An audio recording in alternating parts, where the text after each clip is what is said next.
महाभारत एक ऐसा अद्भुत ग्रंथ है जिसमें धर्म, अधर्म, वीरता, करुणा और जीवन का सार छिपा है। उसी महान कथा में जन्म लेता है एक ऐसा नाम जिसने संसार के श्रेष्ठ धनुर्धर बनाए। उसका नाम था गुरु द्रोणाचार्य। एक ऐसा गुरु जिसकी शिक्षा देवताओं जैसी तेजस्वी थी और जिसका व्यक्तित्व तप, साहस और ज्ञान से भरा था। द्रोणाचार्य का जन्म आर्षि भरद्वाज के आश्रम में हुआ था। उनके जन्म की कथा अद्भुत थी, मानो स्वयं भाग्य उन्हें महान कार्यों के लिए बना रहा हो। आर्षि भरद्वाज ने सरस्वती नदी किनारे तप करते समय दिव्य शक्ति के प्रभाव से एक पात्र पाया और उसी पात्र से जन्म हुआ द्रोण नामक बालक का। बचपन से ही द्रोण ज्ञान, शस्त्र विद्या और युद्ध कला की ओर आकर्षित थे। वे शास्त्रों के साथ शस्त्रों में भी दक्ष होते जा रहे थे। समय के साथ द्रोण परशुराम के शिष्य बने और दिव्य अस्त्र शस्त्रों का अद्भुत ज्ञान प्राप्त किया। परशुराम ने उनके तेज, उनकी विनय और उनके सत्यनिष्ठ स्वभाव को पहचान लिया था। लेकिन द्रोणाचार्य का जीवन इतना सरल नहीं था। गरीबी उनका पीछा नहीं छोड़ती थी। यहां तक कि उनके पुत्र अश्वत्थामा के लिए दूध तक नसीब नहीं होता था। इसी गरीबी ने उन्हें अपने बचपन के मित्र द्रुपद के पास पहुंचाया, सहायता की आशा में। लेकिन द्रुपद ने तिरस्कार करते हुए कहा, मित्रता समान लोगों में होती है, द्रोण। द्रुपद के अपमान ने द्रोण के मन में गहरी पीड़ा भर दी। उन्होंने निश्चय किया कि एक दिन वे अपने इस अपमान का उत्तर अवश्य देंगे। इसी समय हस्तिनापुर के महान संरक्षक भीष्म ने द्रोणाचार्य को देखा और उनकी प्रतिभा पहचान ली। भीष्म ने उन्हें हस्तिनापुर का राजगुरु बनने का प्रस्ताव दिया। द्रोणाचार्य अब कौरवों और पांडवों के गुरु बने। राज्य के सभी राजकुमार उनके शिष्य बने। उनके आश्रम में शुरू हुई वह शिक्षा जिसने इतिहास बदल दिया। इन सभी शिष्यों में द्रोणाचार्य का सबसे प्रिय था अर्जुन। द्रोण को उसमें ऐसा तेज दिखा जो किसी और में नहीं था। द्रोण ने अर्जुन से कहा, मैं तुम्हें इस संसार का सबसे महान धनुर्धर बनाऊंगा। और अर्जुन ने अपने गुरु के प्रत्येक शब्द को धर्म समझकर पालन किया। अर्जुन की निष्ठा और द्रोणाचार्य की शिक्षा का परिणाम था द्रुपद विजय। शिष्य अर्जुन ने अकेले युद्ध कर द्रुपद को पकड़कर अपने गुरु के सामने लाकर खड़ा कर दिया।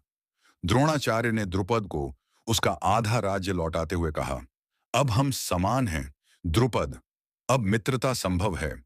लेकिन द्रुपद ने मन ही मन प्रतिशोध का बीज बो दिया और उसी प्रतिशोध से जन्म हुए द्रौपदी और धृष्टद्युम्न।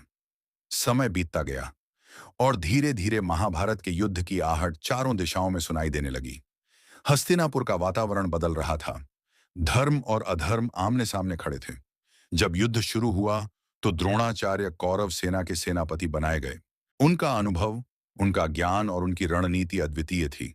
युद्ध के मैदान में द्रोणाचार्य का पराक्रम देखने लायक था। वे जहां खड़े हो जाते वहां देवताओं जैसी शक्ति उतर आती। परंतु युद्ध का सबसे दुखद अध्याय था अभिमन्यु का वध।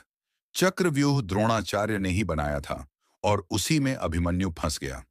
अभिमन्यु के मारे जाने से पांडवों का हृदय क्रोध से भर गया और युद्ध और भी भयंकर रूप लेने लगा। द्रोणाचार्य ने युद्ध में ऐसा कौशल दिखाया कि उन्हें रोकना लगभग असंभव हो गया था। कौरव सेना उनके बल से विजय की ओर बढ़ रही थी। तब कृष्ण ने पांडवों से कहा, द्रोणाचार्य को रोका नहीं जा सकता, उन्हें केवल भावनाओं से हराया जा सकता है। योजना बनी अश्वत्थामा के नाम से द्रोण को भ्रमित करने की, क्योंकि एक पिता अपने पुत्र का समाचार सुनकर ही सबसे कमजोर पड़ता है।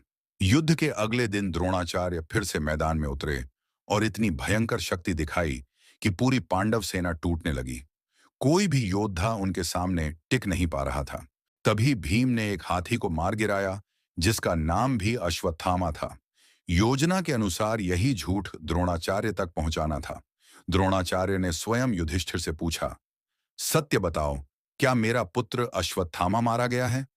युधिष्ठिर ने सत्य और असत्य के बीच संघर्ष करते हुए कहा, अश्वत्थामा, हाथी, मारा गया है। यह सुनते ही द्रोणाचार्य के हाथ से हथियार गिर गए। उनका हृदय शोक से भर गया। पुत्र वियोग ने उनके संकल्प को तोड़ दिया था। वे युद्ध भूमि में ही ध्यानस्थ होकर बैठ गए, आंखें बंद, मन शून्य, जैसे एक महान योद्धा संसार से विरक्त हो चुका हो। और तभी धृष्टद्युम्न ने उनके पास आकर वार किया। यही वह क्षण था जहां द्रोणाचार्य ने देह छोड़ दी। द्रोणाचार्य भले ही देह छोड़ चुके थे, लेकिन उनकी शिक्षा अमर थी। अर्जुन, अश्वत्थामा और उनके सभी शिष्य उनकी तपस्या का परिणाम था। आज भी भारत में द्रोणाचार्य पुरस्कार दिया जाता है उन सभी गुरुओं को जो अपने शिष्यों को असाधारण बनाते हैं। गुरु द्रोणाचार्य एक नाम जो गुरु शिष्य परंपरा, त्याग और वीरता का शाश्वत प्रतीक बन चुका है।